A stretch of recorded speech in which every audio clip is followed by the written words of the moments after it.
FM 92.7. My name is Noble Crosby Annan. The bulletin is live from our studio here at Adisawe Kanda in Accra. The numerous affiliates across the country. We're live on Kesmi on 07.1 FM and we're live on W93.5 in around the world. We're streaming on 3news.com. We're live on Facebook as well at 3FM 92.7. Coming up this afternoon, management and old students of Ghana Senior High School in Tamale deny converting toilet cubicles into dormitories for students a day after headmaster and senior housemaster went into it. When they met the family, every single question that the family asked them, they couldn't answer. They said they have to go to Accra and ask the people in Accra bring answers to the family. In fact, the family, we don't have a report. We don't have a copy of the report. But they are not smart enough. We've conducted an autopsy. We know the type of gun that was used to shoot the boy. Also in the bulletin, according to The Voice, you heard family of 28-year-old Albert Donko, who was killed in Nkranza Rubbish's police report, which found their kinsman was a brother, a robber, before his death. I think Finance Minister Kenny Foretta insists there is no second round of the domestic debt exchange program in the lead up to the IMF bailout program. We have details of these stories and a lot more coming to you shortly. Please stay with us.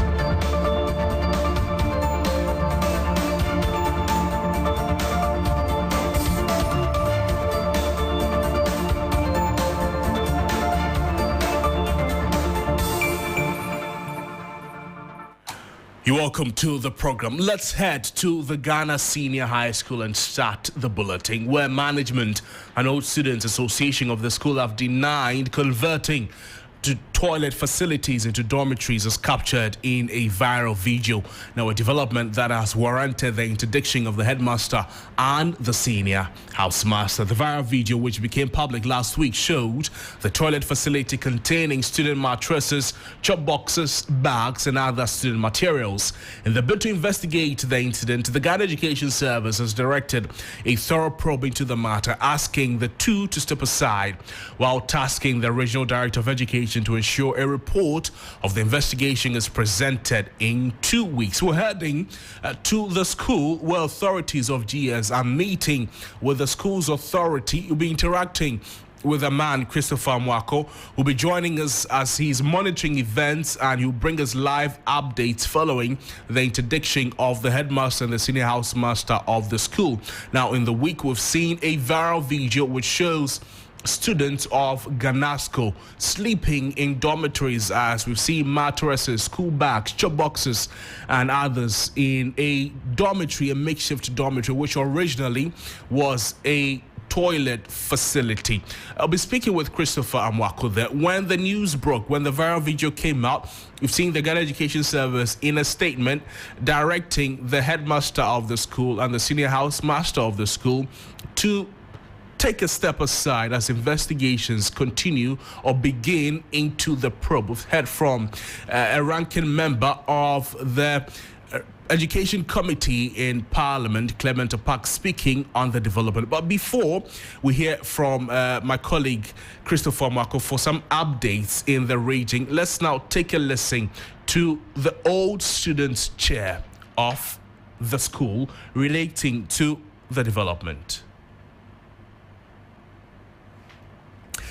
We'll be bringing you that soundbite later in subsequent bulletins, but this is still a subject of keen interest to us as it is concerning education, and the nature of the situation is disturbing. We're seeing students on in the country. We've seen a lot of challenges concerning the free senior high school education, and a lot of accommodation challenges have already emerged relating to the implementation of the policy. Whether or not there's the need for a review is also something that we need to look at. But let's take a listen to the ranking member on the Education Committee of Parliament, Clement Park, relating to this development.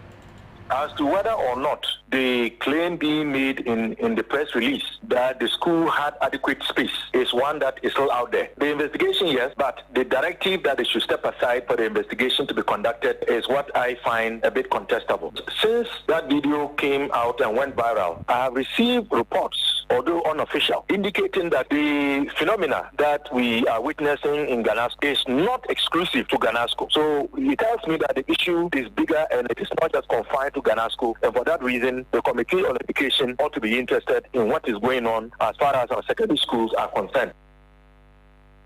Clement Park is a ranking member on the Education Committee in Parliament. Now, according to him, the committee is considering inviting the Education Minister into Parliament to answer some questions on the nature of the accommodation challenges at the various senior high schools in the country.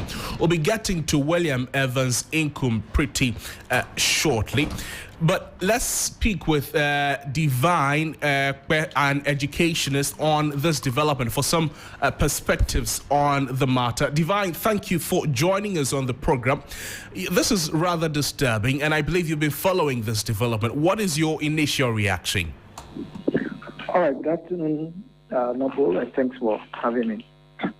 Yeah, my initial reaction is quite challenging for us to ascertain the veracity of the video we've seen, because our check from the school actually indicates that the place has never been used as a toilet.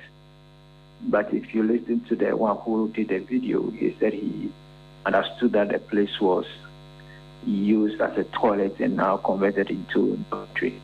We can say that for that aspect, the facility has never been used as a toilet, though the structure is designed to be used for toilet. It has never been fixed to be used before. So it's not something that has been in use as a toilet and the school decided to now convert it into dormitory. So let's just put that on the record. But as to whether the children or the students are living there is something we are here to establish, because the video also kind of indicates that it's a place people are living in. You see student mattresses, you see the chalk box, you see the uniform of the students all over. And the indication is that some people are living there. But the school, we listened to the headmaster also. He said they have never used the place as a dormitory for the student. The student have never slept over before. The kind of conflicting information that we are having from what we've seen in the video and from what we have heard from the head and from what we also spoke, we spoke to some teachers in the school, which also said they have never used it as a sleeping place for the student before. So this two conflicting information for us makes it very important for GES to carry out their investigation. So yes, we support the call for the investigation, and we'll be expecting that when the report is out, it will be made public. As you support the calls for the investigation, and based on the investigations that EduWatch itself has conducted into the matter, saying that the makeshift dormitories, if you like, were never toilet facilities in the first place, although they looked like toilet facilities. What do you make of the interdiction of the senior housemaster and the headmaster of the school based on the outcomes of the investigations you're telling us? Yeah, for a very fact that the video looks like people are sleeping there. Mind you, the school declared a vacancy, and the number they were able to admit is less than the number of vacancies that they have admitted, which tells that they should have places to accommodate all the students. And no student, whether that place has ever been used as a toilet or not, no student should be using there. So when the video is creating a picture that what is sleeping there, yet there are a number of vacancies that are still available in the school per what the school has declared, then it's very important for GES to interrogate what is happening there. So yes, asking them to step aside for investigation, it doesn't mean that there will not be restored again. No, it's just for an investigation that should bring a conclusion to this whole matter. So we support the need for the investigation, and like I said, the most important thing is that not like other reports that share off, they should not be like that. They should make it public so that we can all get the insight. If it is that at the end of the investigation, it shows that yes, indeed, the students are sleeping there, yet the headmaster gave a number, and the number they have admitted is lesser than what they have declared, then the headmaster needs to answer question. Is it that for some reason he has inflated the number of vacancies in the school, and yet even having admitted lesser number, he's still unable to get place for them? If he has inflated the number, then we need to understand why he has inflated the number. Or is it that he's now converting some day students into boarding house? That is why there's not enough space for those that he declared that they would have had space in the dormitory. Is it the case? So we need to understand that. And if it's, and at the end of the day, it's also false that the students are not sleeping there as the teachers and the head are alleging. If it is true, then we also need to send signal to the media also to be. We know that it's a free senior high school is having challenges, but if it is also false, then it says that they also need to be circumspect about how they carry out their reportage. Right, Divine, before you take leave of us, we know that the Education Committee of Parliament has taken interest in the matter, and they say the issue is not peculiar to Ganasco only, the school that viral video has exposed. Hence, there's a need for an audit of the various senior high schools and the problem of accommodation or the situation of accommodation there. Do you agree? I agree. They need to call the education minister, to answer a question about the situation of accommodation in our school, for the very reason that at the start of the free SHS and when we begin to see the double track, we were told that it's going to take 5 to 7 years for us to get to the normal calendar for double track to be addressed. By then, we should have been having adequate infrastructure. And we are getting to the last year. We are in the 6th to the 7th year. So it's very important for the minister to answer a question about availability of accommodation in the senior high school for us to meet this particular timeline. So for me, that's where I believe that the questioning should be premised from, that yes, you give us a timeline. We are almost inching to the timeline. What have you done? What is the percentage of accommodation that are available in the school, and if we're able to meet the deadline by next year? So it's very important for the education minister to update us about the level of preparedness to meet the timeline of reversing all schools that are still practicing double track, or now they call it co-system, back to the usual school calendar. So I support the call for the minister to answer questions on this. Divine, lastly, before you take leave of us, let's talk about still the situation at Ganasco. So if management of the school are denying converting toilet facilities into dormitories, and we're seeing students there, if at the end of the investigation we're seeing that the outcome of the investigation is management did not approve of students to go into these places to sleep or have any business there, then what happens to the students who took this decision by themselves to put themselves in the situation that has brought the name of the school into disrepute? Yeah, I'm sure if at the end of the day it is true that the students are living there, but management has never approved of it, although they are saying that there are no students living there. But if it happens that students are living there without the knowledge of school management, then again we need to talk about the security of the students first. Because if students are not sleeping in dormitory, they are sleeping somewhere else, and management is not aware of, then we need to understand that what is the nature of security in the school. In the care of the senior house father and then the hall masters, what is the level of security that they are maintaining, right, that some children will not be sleeping in the dormitory. They are aware of. We need to answer that question or that answer from them. But on the whole, too, I think there can be some level of disciplinary action taken against the student if management has not sorted their state. Divine, thank you so much for your time with us on the program. We're speaking with a research fellow with Africa Education Watch, Divine there. Now, before we take you to the northern region and speak with our correspondent Christopher Amwako, let's hear from Alhaji Baba Yakubu Muhammad. He's the northern regional chairman of Ganasco Old Students Association. He's been reacting to the development.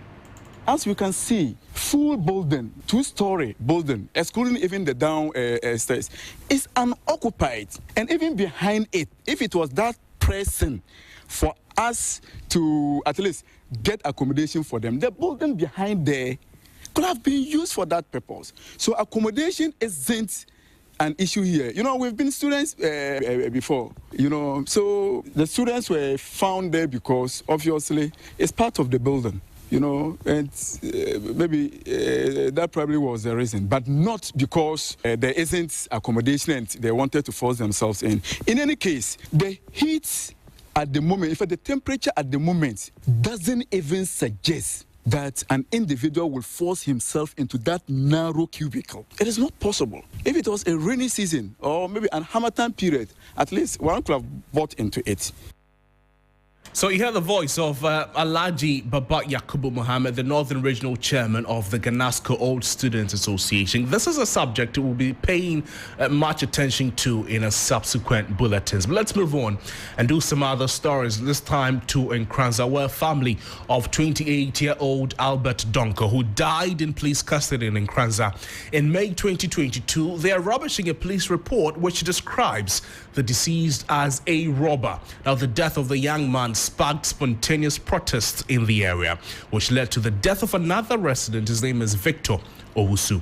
The youth were up in arms with the police over the matter as properties belonging to the police were damaged during heated confrontations between the police. Now, almost a year on, the police says it has concluded its investigation and has confirmed Albert Donko was a robber. Now, they have also visited the family to convey details of the said findings, but the family has rejected the findings. While the police claim he was shot in an anti-armed robbery operation, family and friends say the police took him out of his home and executed him. Many human rights groups and civil society groups have since called for an independent probe to get to the bottom of the matter. That seems not to have happened. The family has rejected all the findings, questioned the basis for the conclusion on the matter. MP for Nkranza South, a relative of the deceased Albert Donko, Emmanuel Ajekum, says the police statement cannot be trusted. But let's speak with the MP for Nkranza, Emmanuel Ajekum. He's joining us at the moment for some more perspectives on this very unfortunate yet bizarre development. Honorable, thank you for your time with us on the program. You're rubbishing this account as presented to the family. What is the family's view on this latest development, particularly the findings from the police? Okay, first of all, thank you very much. And you and I know, and the general public who are listening to me know, that the report that has come out is false. It's complete false, palpable false. They have just cooked a story. And I mentioned it a long time ago when the case started that this is exactly what these guys are going to write out. And they don't even have a report as I speak to you. They are just lying to the public. You know, they are saying this because of the human rights report that came out last week from the U.S. Embassy or wherever it came out from. U.S. State Department. They read that report and quickly they rushed to Nkranza, called that they want to meet the family and tell them something. In fact, when they went to the family, they don't even know what is in the report. Ask the police or call the police online now and ask them, page 1 of the report, what is there? Page 3, what is on the first line? They don't know. When they visited my dad, they don't have a clue. Any question that you ask them, they say they have to come back to Accra. Give us a copy of the report. They don't have a copy of the report. And let me tell you, there's so much journalism that somebody has written. I think is it Daily Guide or whatever. What Daily Guide has written is contrary to what the police said to the family in Nkranza. So these guys, they are lying, and you know, and everybody knows that they are lying, complete lies. Look, what they said to our family was that they found a laptop in the bush, and that laptop had Albert's picture with a gun in his hand. And that is why they went to the house to pick him up. In fact, the Daily Guide report that I'm reading, the stomach one that they've written, it says somewhere that as at 1:23 a.m., 1:23 a.m., Albert's mother and everybody was at the police station. These guys are lying. You know, the stomach journalism too, they just write. And they give bold write-up in front that your son was an armed robber. You guys, whoever wrote that caption, right? It's a stomach journalism they are doing, and I'm reading it here. Mr. But let me tell you something. Let's come back to the report. Right. They don't even have a copy of the autopsy, because the last time we spoke to the pathology department at Kolebu, the autopsy report was not ready, and they are yet to give the autopsy report to the coroner.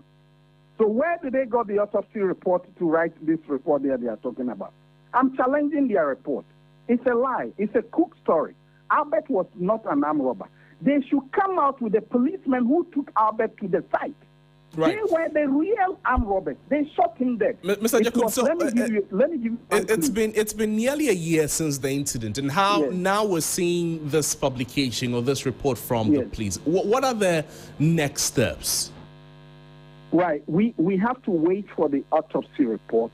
We went to the pathology department at the Kolebu Teaching Hospital, and they said to us that the autopsy report is not ready. But even if it's ready, they will not give us a copy.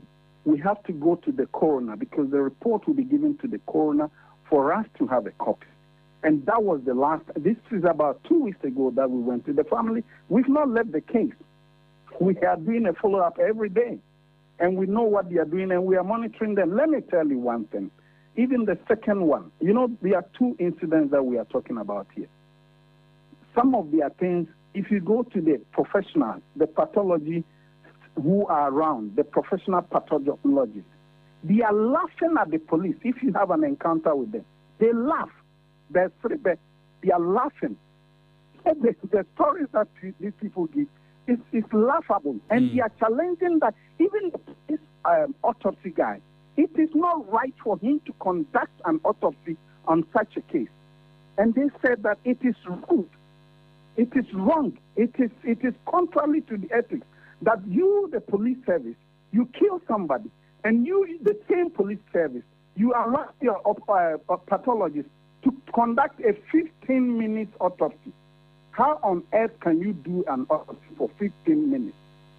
15 minutes. Even if you kill a chicken, and you are cutting it, does it take you 15 minutes?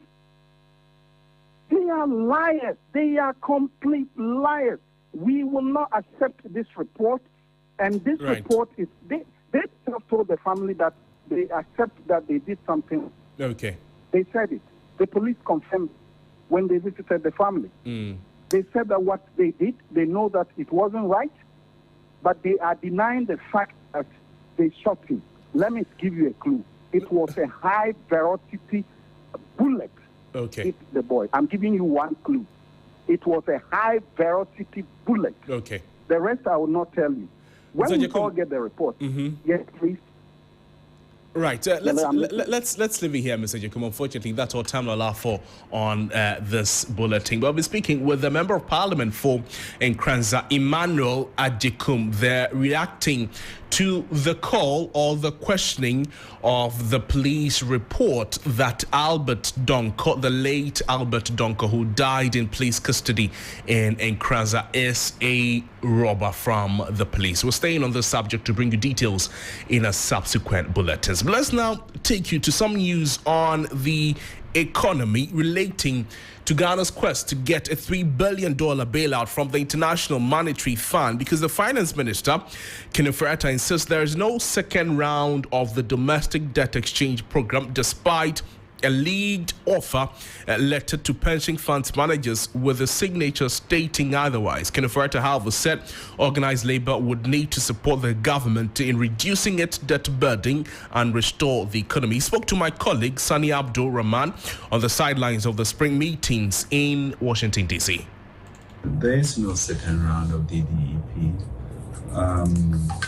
And what we know and that we are doing is that there were some outstanding instruments to work on, and that really was the cocoa base from Cocoa Board, and also the government of Ghana US denominated local bonds and the IPP debts. Those are just I would say continuing work that has been going on since the DEP was closed.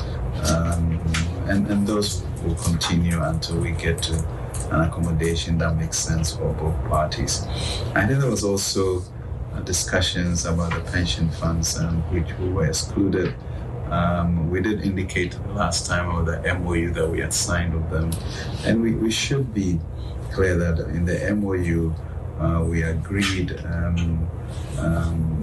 to pursue mutually beneficial options within the debt sustainability limits, as we continue that. So those discussions continue to be going on, and we're engaging them. So I'm not sure what the interpretation of that to me in the second round of the DEP. Mr. Just a little follow-up on that. The Labour is also making an argument that they have investments in cocoa bills and in the local dollar bonds. And I want to know the exemption granted them, does it extend to cover their investments in these instruments? I think right now what we are doing is getting a clarity on what the end game would be for those instruments, and until we are done, we'll be speculating. And the cocoa bills are about 15.5 billion, and maybe under $1 billion for the USD. So that, but the challenge really for us as a nation is the acknowledgement that we do have an economic crisis, and that everybody at some point in time need to put their shoulders on the wheel. Fortunately, you've been here and you've seen the type of encouragement and support as to the hard work that we have done. And I think we just all need to get to that mindset of taking this ball across the goalpost. That was the Finance Minister Ken Ofori engaging with my colleague Sani Abdul Rahman there on the sidelines of the spring meetings in Washington, D.C. Now let's bring you some updates on the ongoing or the yet to happen by-election in the Kumaul constituency following the passing of its Member of Parliament for the area. The Electoral Commission has released a statement on that matter, and I'll read to you a excerpt of the statement. It says the Electoral Commission wishes to announce for the information of the general public that the following the death of the Member of Parliament for Kumaul constituency, Honorable Philip Baswa, the seat of the constituency has become vacant. In accordance with Article 1125 of the Constitution as amended, the Electoral Commission will hold a by-election in the constituency on Tuesday, the 23rd of May 2023. Accordingly, the Commission will receive nominations from prospective candidates for the election of a Member of Parliament for the said constituency. The nominations will be received at the Setre Kumaul District Office of the Commission from 2nd May 2023 to 5th May 2023 between the hours of 9 a.m. to 12 p.m. and 2 p.m. to 5 p.m. on each day. Interested candidates are required to download the nomination forms from the Commission's website, www.ec.gov.gh, from 14th April 2023 to 5th May 2023. So this is the latest development on the matter. A by-election will be held in the Kumaul constituency on Tuesday, the 23rd of May 2023. Now, we know that the New Patriotic Party has cleared 6 out of 8 aspirants who picked nomination forms to contest the upcoming by-elections in the Kumaul constituency. Follow the voting, which happened yesterday, Sunday, April 16, with the party's primary schedule to be held on Sunday, April 23. William Van Zinkum is keeping an eye on this development. Let's get some updates from William Van Zinkum. Evans, grateful for your time with us on Midday Live. So we know that the elections will be held in the constituency on May 23, according to the Electoral Commission. But what is the mood of the constituency? We know 2 out of 8 aspirants could not make the cut. What are the circumstances surrounding this development? Well, so sources from the party have alleged that they hold dual citizenship, and that is something that the party would want to investigate and also ascertain the veracity of these claims, because they were actually contained in a petition sent to the party. So during the debate, and the party scrutinized these petitions, and for that matter, they've withheld the nomination form for the two of the aspirants. One of them, I can say that in the 2020 or the lead up to the 2020 primaries, that particular issue cropped up, but he was cleared to contest for the primaries. But this time around, he has his nomination form withheld. So you know the identities of the affected persons disclosed to you, and have they spoken to you since their disqualification?